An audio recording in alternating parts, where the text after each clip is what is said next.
Pria yang kaya raya ini sedang pura-pura miskin.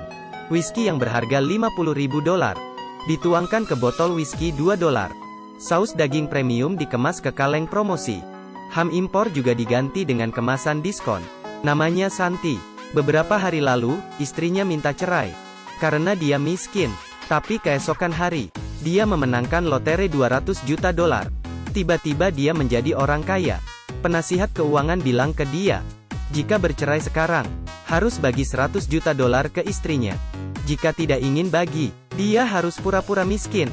Ada uang tapi tidak bisa berfoya. Hal ini sangat sedih. Jadi dia pergi ke mall untuk beli baju mewah terlebih dahulu. Lalu beli sebuah jam mahal. Saat dia mau keluar, dia hampir ketemu orang yang dia kenal. Dia pun bersembunyi di salah satu toko dan suruh penjaga toko menahan mereka. Melihat pakaiannya mewahnya, penjaga toko tahu maksudnya dan membantu menahan temannya. Pulang sampai rumah, dia menyimpan barang mewahnya di gudang dan menggantikan kemasan whisky dan ham dengan kemasan yang murah. Setelah itu, akhirnya dia bisa menikmatinya. Santi pun segera makan 1 sendok. Menjadi orang kaya membuat dia lupa. Santi tidak tahu bahwa hal yang dia lakukan akan memberikan masalah pada dirinya.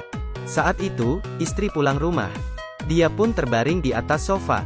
Saat ketemu istrinya, dia sudah melepaskan pakaian mewah. Istri menyuruhnya untuk bekerja di supermarket tempat dia bekerja, agar tidak dicurigai. Santi pun setuju, tapi tanpa diketahuinya, bos supermarket itu adalah musuh dia saat masih sekolah, Marcos. Marcos terus mengejek Santi, tapi demi $200 juta, Santi pun menahan diri. Akhirnya, dia bekerja di supermarket di siang hari. Malamnya dia pergi ke resto mewah. Kehidupan orang kaya selalu sangat senang dan bahagia. Hari ini mertuanya datang ke rumah. Istri mengeluarkan whisky $2 itu. Santi sangat gelisah. Dia pun bilang whisky ini kurang bagus. Ganti botol yang lain. Mertuanya bilang, kamu ada whisky yang bagus? Seperti lagi menghina Santi. Tapi saat dia minum, Santi hampir ketahuan. Karena rasa ini, sama seperti rasa whisky. Saat mertuanya menghadiri pesta orang kaya, melihat bapak yang suka, istrinya memberikan beberapa botol. Santi pun sangat sakit hati. Dia pun mengangkat gelas minum. Dan tidak sengaja jam mahalnya kelihatan. Mertua pun mengetahuinya. Santi pun bilang, ini jam palsu. Satu buah cuma $10. Mertuanya pun memberikan $100. Saya beli 10. Saat itu, suara telepon berbunyi. Handphone baru yang dibeli secara diam-diam. Lupa dimatikan. Mampus sudah. Semua orang bilang bukan suara handphonenya. Tapi Santi tidak berani untuk mengeluarkan handphone barunya. Saat hampir ketahuan, dia tiba-tiba bilang soal perceraian mereka ke mertua dia, untuk mengarahkan perhatian orang lain. Dan hal ini membuat istrinya marah. Dia menggunakan vas bunga, dilempar ke mobil bos. Lalu merusak mobil dengan kunci. Mobil pun mengeluarkan suara. Tapi dia masih emosi. Terakhir dengan pisau, dia menusuk ban mobil sebanyak 2 kali. Saat itu juga, alarm tiba-tiba berhenti. Rupanya dia salah menghancurkan mobil. Dia adalah Santi. Dia baru memenangkan lotre $200 juta. Tapi istrinya minta ceria sebelum dia menang lotre, agar istri tidak mendapatkan separuhnya. Penasihat keuangan suruh dia pura-pura miskin.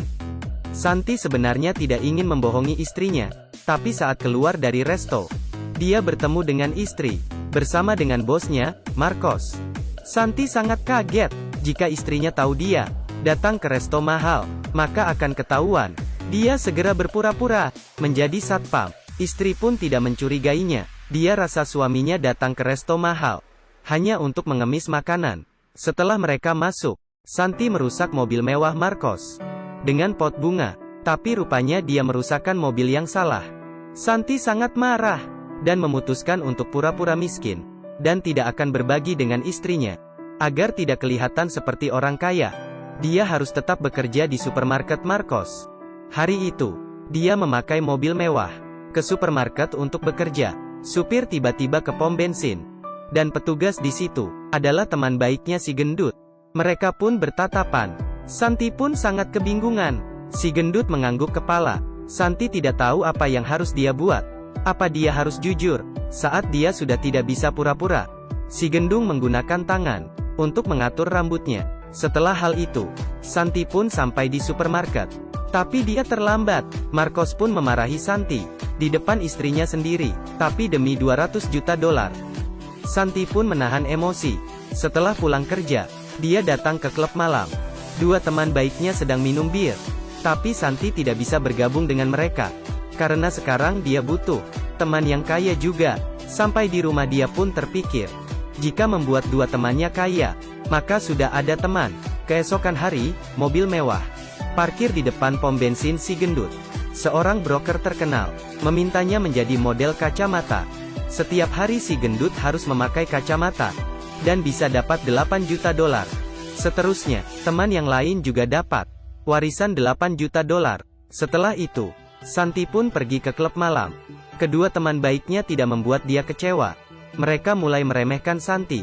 Dan juga, mereka tidak mau bilang ke Santi soal kekayaan mereka. Santi akhirnya pergi main golf. Penasihat keuangan bilang ke dia, Marcos sudah menggadaikan supermarket ke bank. Dia sudah bangkrut. Tiba-tiba saja, Marcos muncul di hadapan mereka. Santi pura-pura menjadi pekerja biasa. Tapi jam ini dia seharusnya bekerja di supermarket. Santi pun mengaku ini adalah kerja sampingan. Tapi Marcos pun memecatnya langsung. Sampai di supermarket, Santi segera bilang ke istrinya, Marcos sudah bangkrut. Tapi istri tidak percaya. Dia kira Santi cemburu dengan kekayaan Marcos. Keluar dari supermarket, teman baiknya membeli sebuah mobil mewah. Santi kira mereka bisa menggunakan uang untuk mengubah hidup. Tapi mereka terus berfoya-foya. Santi yang mencoba menasehati, tapi mereka kira Santi cemburu dengan mereka. Akhirnya Santi pun jujur ke mereka. Malam itu, 3 teman baiknya datang ke pesta Santi. Setelah beberapa bulan, akhir Santi bisa menikmati kehidupan orang kaya. Keesokan hari, istrinya mendapatkan telepon. Supermarket akan bangkrut. Santi pun mengundangnya untuk makan malam bersama. Dia ingin jujur dan tidak ingin bercerai. Santi mengundang koki terkenal untuk membuat makan malam mewah. Setelah makan malam, Santi pun jujur mengenai hal dia menang lotre 2 juta dolar. Istrinya mengira dia berbohong, tapi saat dia melihat gudang yang direnovasi menjadi resto mewah, dia pun percaya. Tapi istrinya sangat marah. Kamu membohongi saya. Santi sangat bingung. Tidak ada uang mau cerai. Ada uang pun mau cerai. Kenapa wanita itu susah dimengerti? Keesokan hari, istrinya mendapatkan transferan 1 juta dolar. Santi juga mengirimkan dokumen penceraian. Istrinya pun menerima telepon. Supermarket dibeli oleh orang kaya dan dibuka kembali. Penasihat keuangan menggantikan Santi, menuliskan nama istrinya sebagai kepemilikan. Dan Santi pergi ke bandara sendiri. Dia mau meninggalkan kota itu dan melalui kehidupan dia sendiri. Istrinya pun pergi ke bandara. Dia pun menemui Santi. Dia pun menamparnya, membuat Santi kesakitan, dan juga bilang, jika kamu pakai 100 juta dolar untuk mendapatkan saya, maka kamu sudah salah. Santi pun mulai mengerti. Akhirnya mereka bersama kembali. Kedua teman baik Santi juga melalui kehidupan orang kaya. Bisa dibilang, ini adalah film lelucon, dan juga film yang sangat bermakna. Semua orang pasti pernah berpikir, jika dirinya bisa menang lotre, tapi kamu bisa bagi ke temanmu,